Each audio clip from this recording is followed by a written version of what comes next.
Hello friend, today we will start our next chapter, that is power cycle, in which we are going to study an analysis of 4 to 5 cycle, that is Carnot cycle, Otto cycle, diesel cycle, dual cycle, etc. So in first year you are introduced with cycle with basics, what actually Otto cycle is or what actually diesel cycle is, but detailed analysis is not there in first year. So how to find out efficiency of that cycle, ये हम आज इस lecture में देखेंगे. Okay तो सबसे पहले थी कैरनॉट साइकिल, जो मैंने आपको सेकंड लॉ ऑफ थर्मोडायनेमिक्स में पढ़ाई हुई है, तो उसको फिर से रिपीट करने की मुझे लगता है ज़रूरत नहीं है. तो हम स्टार्ट करेंगे ऑटो साइकिल. ओके तो auto cycle consist of 4 process.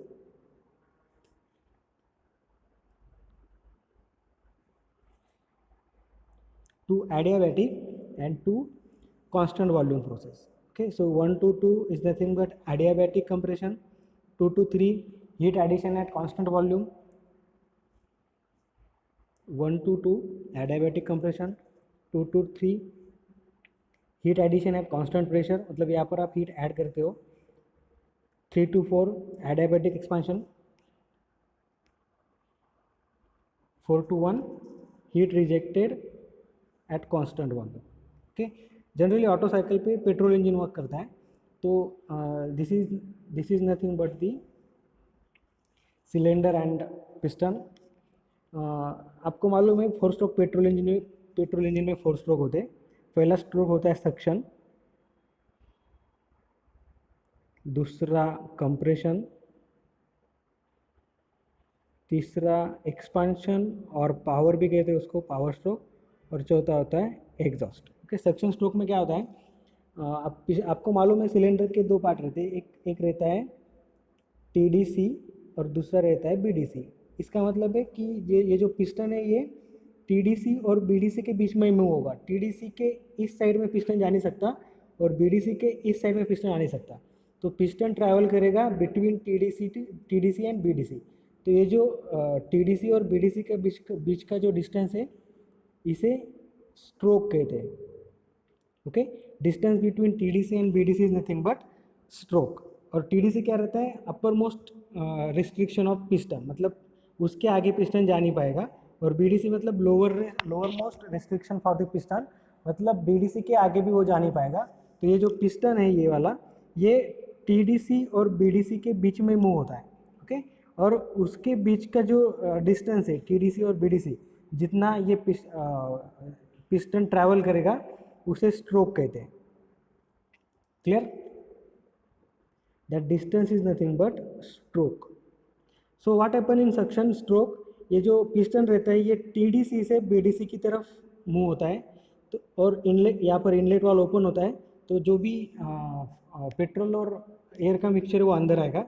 तो जब पिस्टन टीडीसी टू बीडीसी में होगा तब सक्शन स्ट्रोक होगा वहाँ पर, मतलब इनलेट वाल ओपन होके पेट्रोल और एयर का मिक्सचर अंदर आएगा. कंप्रेशन स्ट्रोक में क्या होता है, जैसे ही ये सक्शन होके रिक्वायर्ड चार्ज, जिसे जो पेट्रोल और एयर का मिक्सचर अंदर आ गया, ये इनलेट वाल ओपन बंद हो जाएगा और एग्जॉस्ट वाल भी बंद रहता है.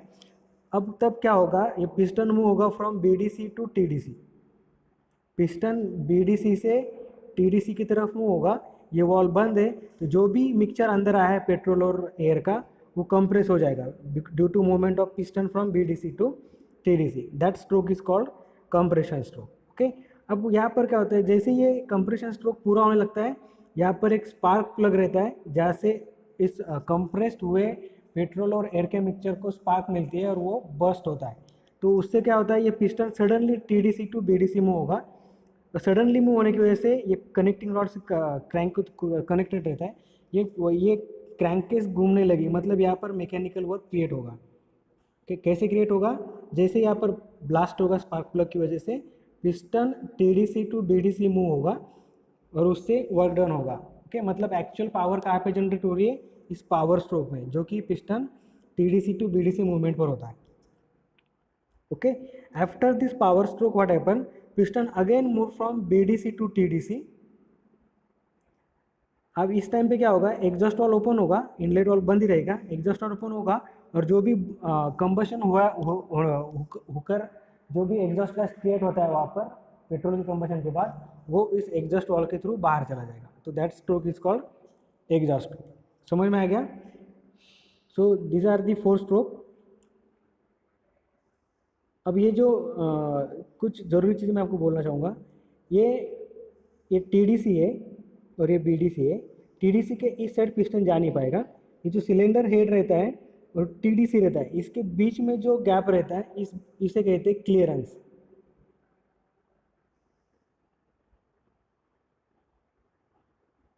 सिलेंडर हेड और टीडीसी के बीच में जो गैप है उसे क्लियरेंस कहते हैं और उसके वॉल्यूम को कहते हैं क्लियरेंस वॉल्यूम। बराबर, मैंने अभी जो 2 लाइन ड्रॉ की है उसके बीच में जो वॉल्यूम है उसे कहते हैं क्लियरेंस वॉल्यूम। और पिस्टन टीडीसी टू बीडीसी में होता है, तो टीडीसी और बीडीसी के बीच में जो वॉल्यूम है उसे कहते हैं स्वेप्ट वॉल्यूम। क्लियर? मतलब जितना पार्ट पिस्टन स्वेप्ट करेगा उस पार्ट का volume is nothing but swept volume. BDC से टीडीसी के बीच में जो वॉल्यूम है उसे कहेंगे स्वेप्ट वॉल्यूम, और टीडीसी टू सिलेंडर हेड जो वॉल्यूम है उसे कहते हैं clearance volume. So total volume of the cylinder is nothing but swept volume plus clearance volume. This V is nothing but total volume of this cylinder. Okay, total volume of cylinder is nothing but swept volume plus clearance volume. ये कुछ basic चीज़ें थी जो आपको मालूम होने चाहिए। तो जो ऑटो साइकिल है, auto cycle consist of 4 process, 1 to 2 adiabatic compression, 2 to 3 heat addition at constant pressure, sorry constant volume, मतलब स्पार्क के थ्रू हम जो हीट ऐड करते हैं वो कांस्टेंट वॉल्यूम पे ऐड करते हैं, तो 2 to 3 वो इंडिकेट करेगा। 3 to 4 heat sorry adiabatic expansion, ये पावर स्ट्रोक में होता है, यहाँ पर एक्चुअली पावर क्रिएट होती है।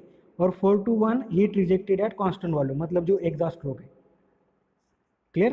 1 to 2 is compression, 2 to 3 heat addition at constant volume, 3 to 4 power stroke और expansion stroke, and 4 to 1 exhaust stroke और heat rejected at constant volume. Clear?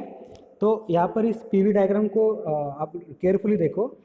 ये जो डॉटेड लाइन दिखाई है ये इंडिकेट करता है टीडीसी, और इधर की जो डॉटेड लाइन है ये इंडिकेट करता है बीडीसी। ओके, मतलब जैसे पिस्टन टीडीसी से बीडीसी मूव होगा तो फ्रेश एयर अंदर आएगी, जैसे पिस्टन बीडीसी आएगा तो ये जो पूरा वॉल्यूम है सिलेंडर का वो पेट्रोल और एयर के मिक्सचर से भर जाएगा। ओके, और ये देखो जो बीडीसी और सिलेंडर हेड के बीच में जो वॉल्यूम है उसे हम क्लियरेंस वॉल्यूम कहेंगे, और ये जो बीडीसी और टीडीसी के बीच में वॉल्यूम है ये स्वेप्ट वॉल्यूम है। क्लियर? तो ये टोटल हुआ सिलेंडर का वॉल्यूम। क्लियर? सो अब यहाँ पर क्या होगा, 3 to 4 हमें पावर मिलेगा, मतलब यहाँ पर वर्क प्रोड्यूस होगा, क्रिएट होगा, और 1 to 2 पिस्टन को बीडीसी टू टीडीसी में होना पड़ता है, तो थोड़ा वर्क यहाँ पर कंज्यूम होगा जो भी हम प्रोड्यूस करेंगे। क्लियर? तो नेट वर्क कितना आएगा, ये वर्क माइनस ये वर्क, और ये उसका टीएस डायग्राम है। This is TS diagram and this is PV diagram. ये चीज़ बहुत इंपॉर्टेंट है, ये आपको समझ में आ गई तभी आपको ये पीवी डायग्राम समझ में आएगा। क्लियर? सो अब हम उसकी इफिशिएंसी निकालेंगे। तो आपको प्रोसेस मालूम ही है, एक बार फिर से बोलता हूँ मैं। 1 to 2 कंप्रेशन है, मतलब adiabatic compression. 2 to 3 heat addition at constant pressure, जो हम स्पार्क के थ्रू हीट देते हैं। 3 to 4 पावर स्ट्रोक और एक्सपेंशन और adiabatic expansion, and 4 to 1 heat rejected at constant volume. Clear? यहाँ पर हम हीट सप्लाई कर रहे हैं 2 to 3 और 4 to 1 पे हीट रिजेक्ट हो रही। क्लियर? तो अब हम इसका देखिए कितना हीट सप्लाई हुआ वो निकाला। Heat supply at constant pressure M C V D T. Okay, M C V 2 से लेके 3 तक हीट ऐड हो रही है, मतलब final temperature minus initial temperature. M C V T3 minus T2, इतनी हीट हमने ऐड की। लेकिन अगर हम कंसिडर करेंगे कि 1 kg फ्यूल हमने भेजा है, मतलब मास 1 kg है, तो ये एम चला जाएगा, तो बचेगा सिर्फ CV T3 माइनस T2, ये यहाँ पर लिखा है। क्लियर? सिमिलरली कितनी हीट रिजेक्ट हो रही है, या 4 to 1 पे दिखेगा आपको, M C we T4 minus T1। अब यहाँ पर मैंने T1 माइनस T4 क्यों नहीं लिया, क्योंकि हीट रिजेक्टेड हम माइनस लेते। Okay, so minus M C V, ये आएगा T1 माइनस T4, माइनस से हमने उसको अंदर डाल दिया तो ये होगा T4 माइनस T1, तो इतनी हीट रिजेक्ट हो गई। क्लियर?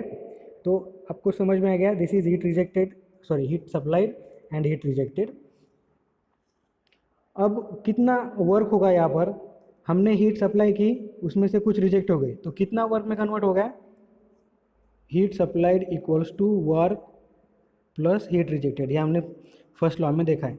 तो W क्या होगा सेकंड लॉ में, तो W क्या होगा, QS माइनस QR, मतलब heat supplied minus heat rejected. तो heat supplied CV T3 minus T2 minus heat rejected minus CV T4 minus T1, ये हो गया वर्क डन। अब हमें इसकी इफिशियंसी निकालनी है।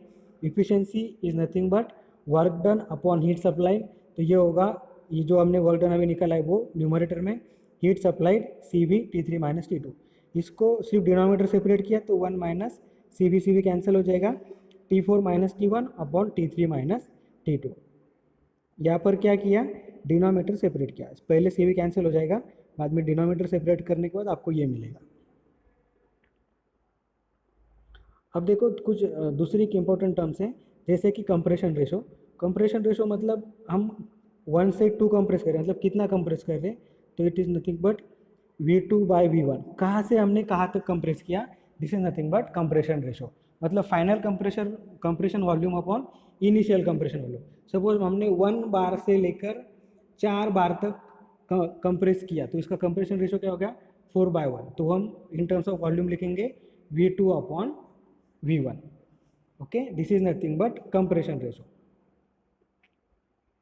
एक्सपेंशन रेशो, कहाँ से लेकर कहाँ तक एक्सपेंशन हुआ, ये देखो 3 से लेकर 4 तक, तो उसको हम इन टर्म्स ऑफ वॉल्यूम लिखेंगे V4 अपॉन V3। जनरली जो हमें एग्जाम्पल आते हैं उसमें कंप्रेशन रेशो और एक्सपेंशन रेशो सेम रहते हैं। अब प्रोसेस 1 to 2 को कंसिडर करो। Process 1 to 2 is adiabatic process. तो एडियाबैटिक प्रोसेस के अगर हमने रिलेशन यूज़ किए तो हम लिख सकते हैं T2 by T1 equals to V1 by V2 raise to gamma minus 1। Okay, so V1 by V2 को हम लिख सकते हैं RP और RC कंप्रेशन रेशो। तो इसको लिखा हमने T2 by T1 equals to, ऐसे हम R लिखेंगे, R से नोटेट करेंगे, R raise to gamma minus 1। तो T2 को हम लिख सकते हैं T1 into compression ratio raise to gamma minus 1। Clear? T2 को हम इन टर्म्स ऑफ T1 लिख सकते हैं। Clear?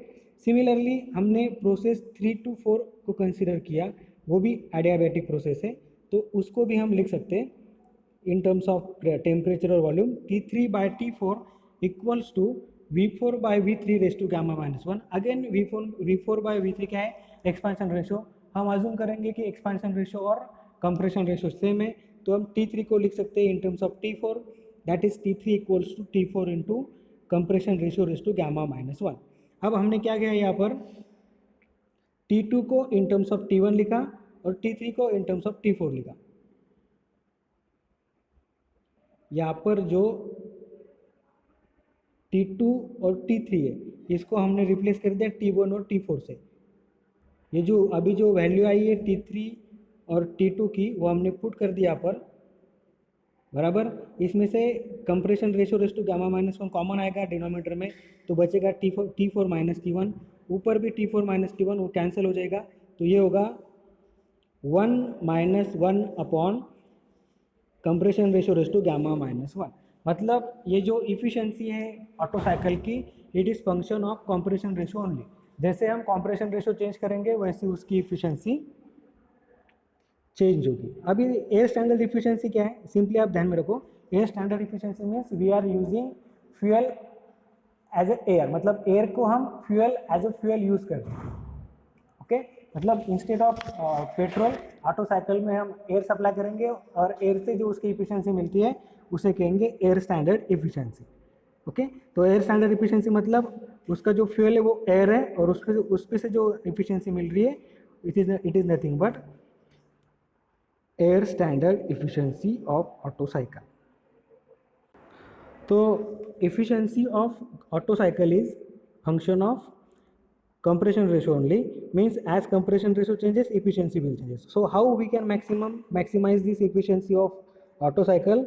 Just by maximizing the compression ratio. जैसे हमने compression ratio बढ़ाया वैसे क्या होगा, ये टर्म छोटी हो जाएगी, मतलब 1 से कम पार्ट अगर माइनस हो गया तो ज़्यादा इफिशियंसी मिलेगी, बराबर। मतलब फॉर मैक्सिमम इफिशियंसी ये जो 1 upon compression ratio raise to gamma minus 1 है, ये वैल्यू कम से कम होनी चाहिए। ये वैल्यू कम से कम कब होगी, जब उसका डिनोमीटर ज़्यादा होगा, ओके। और उसका डिनोमीटर कब ज़्यादा होगा, जब कंप्रेशन रेशियो ज़्यादा होगा। सो जैसे कंप्रेशन रेशियो बढ़ेगा ऑटो साइकिल की इफिशियंसी बढ़ेगी, ओके। अब हम निकालेंगे वर्क डन। वर्क डन, कितना वर्क डन हमें मिल रहा है, अब यहाँ पर देखो, यहाँ पर वर्क प्रोड्यूस हो रहा है, यहाँ पर वर्क कंज्यूम हो रहा है, तो नेट वर्क हमें कितना मिलेगा, ये इसका वर्क माइनस कंप्रेशन के लिए लगने वाला वर्क, ओके। तो जो कितना वर्क हम प्रोड्यूस कर रहे हैं वो प्रोसेस 3 to 4 में P3V3 minus P4V4 upon gamma minus 1, this is formula for work done for adiabatic cycle. और कितना वर्क कंप्रेशन के लिए लग रहा है, P2V2 minus P1V1 upon gamma minus 1, again this is work required in adiabatic process, okay. तो यहाँ पर हम इसे सिंप्लीफाई करेंगे, हम P3/P4 को गामा लिख सकते हैं, gamma raise to sorry R raise to gamma लिख सकते हैं बाय यूजिंग रिलेशन P और V के रिलेशन यूज करके। What we can write, P3 upon P4 equals to V4 upon V3 raise to gamma, okay. Similarly P3/P2 equals to P4/P2, क्योंकि हमने assume किया है कि एक्सपांशन रेशियो और compression ratio same है, मतलब P3/P2 और P4/P1 सेम रहेंगे, क्लियर। सो अब देखो हम यहाँ पर थोड़ा सा सिंप्लीफाई कर रहे हैं। हमें मालूम है V1/V2 equals to compression ratio और V4/V3 equals to compression ratio. तो V1 को हम क्या लिख सकते हैं, कंप्रेशन रेशो इंटू V2 और R into V2 in short, और V4 को क्या लिख सकते हैं, R इंटू V3। तो हम यहाँ पर क्या करेंगे,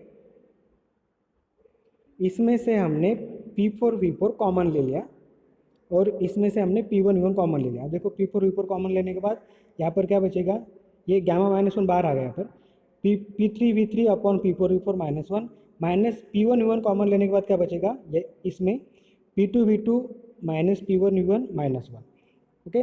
इसको हमने रीअरेंज किया, मतलब V4 की जगह पर RV3 लिख दिया, ओके। और सॉरी V4 की जगह पे नहीं, ये जो V3/V4 है, V3/V4 की जगह पे R लिख दिया 1/R, क्योंकि R इक्वल्स टू V4/V3, तो V3/V4 क्या आएगा, 1/R, क्लियर। और V2/V1 की जगह पे भी 1/R, क्योंकि R क्या है, V1/V2, ओके। तो या थोड़ा सा सिंप्लीफिकेशन के बाद हमें क्या मिलेगा, यहाँ पे V4 और V1 बाहर आ गया, ओके। तो क्या बचेगा, P4, क्योंकि V1 इक्वल्स टू V4 है, P4 into bracket minus P1 into bracket gamma R gamma minus 1 upon sorry R raise to gamma minus 1 minus 1, okay. तो ये हो गया, after simplification what will get, P1V1 upon gamma minus 1 into R raise to gamma minus 1 minus 1 into RP minus 1, okay. तो यहाँ से यहाँ पर क्या क्या सिर्फ P1 कॉमन निकाल लिया, P1 बाहर चला जाएगा, P4/P1 is nothing but RP। तो ये हो गया वर्क डन। हमें मीन इफेक्टिव प्रेशर निकालना है। मीन इफेक्टिव प्रेशर मतलब क्या है, अब यहाँ पर देखो पीवी डायग्राम पे प्रेशर कहाँ से चेंज हो रहा है, 1 से लेकर 2 3 4, मतलब 1 से लेकर 2 तक बढ़ेगा, 2 से लेकर 3 तक फिर बढ़ेगा, 3 से 4 तक बढ़ेगा, कम हो जाएगा, और 4 से 1, मतलब प्रेशर चेंजेस हो रहा है। अगर हम इस प्रोसेस को इमेजनरीली एक ऐसे प्रेशर पे कांस्टेंट रखेंगे जो सेम आउटपुट देगा, मतलब जितना वर्क डन यहाँ पर मिलता है उतना ही वर्क डन यहाँ पर मिलेगा। समझ में आ रहा है मैं क्या बोल रहा हूँ, यहाँ पर प्रेशर चेंज हो रहा है। अगर हमने ऑटो साइकिल को एक ऐसे pressure, this is imaginary pressure, ऐसे प्रेशर पे वर्क कराया जिससे उस यहाँ पर जितना वर्क आउटपुट मिल रहा है उतना ही आउटपुट यहाँ पर मिलेगा, तो उस प्रेशर को कहते हैं मीन इफेक्टिव प्रेशर, ओके। इस प्रेशर पे ऑटो साइकिल काम करने के बाद उतना ही वर्क डन देगी जितना यहाँ पर। तो इसको हम कैसे लिख सकते हैं, ये हमारा ये वो मीन इफेक्टिव प्रेशर, मतलब 1 2 3 4 सब इसी में हो रहा है। ये हमारा P1 और ये हमारा P2, मतलब ये स्वेप्ट वॉल्यूम है। तो ये जो area under this curve is nothing but work done, और वो वर्क डन हमें कितना मिलना चाहिए, जितना इस केस में मिलता है। ओके, इसका वर्क डन कैसे निकालेंगे, इसका एरिया कैसे निकालेंगे, this is nothing but mean effective pressure. Okay, और ये क्या है, स्वेप्ट वॉल्यूम, तो इसका एरिया कैसा आएगा, mean effective pressure into swept volume, और ये वर्क कितना है, जितना यहाँ पर आ रहा है। समझ में आ रहा है, this is mean effective pressure, मतलब एट कांस्टेंट प्रेशर, इस प्रेशर पे अगर ऑटो साइकिल चलाते हैं तो उतना ही वर्क डन मिलेगा जितना इस केस में मिलेगा। हाँ ठीक है, तो उसका फॉर्मूला क्या है, work equals to mean effective pressure into swept volume. तो ये हो रहा हमारा mean effective pressure, this is nothing but work done, यहाँ तक वर्क डन है, divided by swept volume V1 by V2, ये हमें मीन इफेक्टिव प्रेशर देगा। मतलब work done equals to mean effective pressure into swept volume. तो mean effective pressure क्या आएगा, work upon swept volume. So mean effective pressure equals to work divided by swept volume. तो ये जो रहा, ये work done divided by V1 minus V2, ये swept volume रहा। इस यहाँ पर हम इसे सिंप्लीफाई कर रहे थे, थोड़ा सा रीअरेंज कर लिया, V1 बाई V2 नीचे लिख लिया, ये हमें यहाँ पर मिला था, ये हमने यहाँ पर लिख दिया। ओके, यहाँ पर या डिनोमीटर में हमने क्या किया, हम क्या V2 को in terms of compression ratio लिख दिया। कंप्रेशन मतलब V2 equals to V1 upon क्या R। सो R आपको मालूम है R क्या है, V2 बाई V1। तो V2 को हम क्या लिख सकते हैं, V1 into R compression, sorry V1 को हम क्या लिख सकते हैं, V2 अपॉन कंप्रेशन रेशो, जो यहाँ पर लिखा है। ओके, अब यहाँ से हम क्या करेंगे, V1 कॉमन लेंगे, तो क्या होगा यहाँ पर gamma minus R-1 upon R। Clear, और ये V1 इस V1 के साथ कैंसिल हो जाएगा, तो क्या बचेगा, यहाँ पर देखो P1 into R in bracket R raise to gamma -1 in another bracket RP-1 divided by gamma -1 into R-1। So this is formula for mean effective pressure, this is formula for work done, and this is formula for air standard efficiency of Otto cycle. तो exam में इसके ऊपर expression आ सकता है कि derive expression for auto cycle, तो उसमें भी आप इसमें भी आप आपको इफिशिएंसी पूछ सकते हैं, मीन इफेक्टिव प्रेशर पूछ सकते हैं, या फिर वर्क डन पूछ सकते हैं। तो आपको अगर मीन इफेक्टिव प्रेशर लिखा आप पूछा है तो आपको यहाँ तक वो डिराइव करना पड़ेगा। आपको जस्ट वर्क डन पूछा है तो आप यहाँ तक डिराइव करो, और सिर्फ इफिशिएंसी नहीं पूछी है तो आप इफिशिएंसी तक उस एक्सप्रेशन को डिराइव करना है। सबसे पहले आपको ये चीज़ें एक्सप्लेन करनी है पीवी डायग्राम की, 1 to 2 क्या है, 2 to 3 क्या है, 3 to 4 क्या है, 4 to 1 क्या है, और ये सिलेंडर का पिस्टन और मूवमेंट, और इसके ऊपर आपको न्यूमेरिकल भी आ सकते हैं। ठीक है, तो अगले चैप्टर में हम इसके न्यूमेरिकल देखेंगे, तब तक आप इसे अच्छे से स्टडी कर लो। Thank you.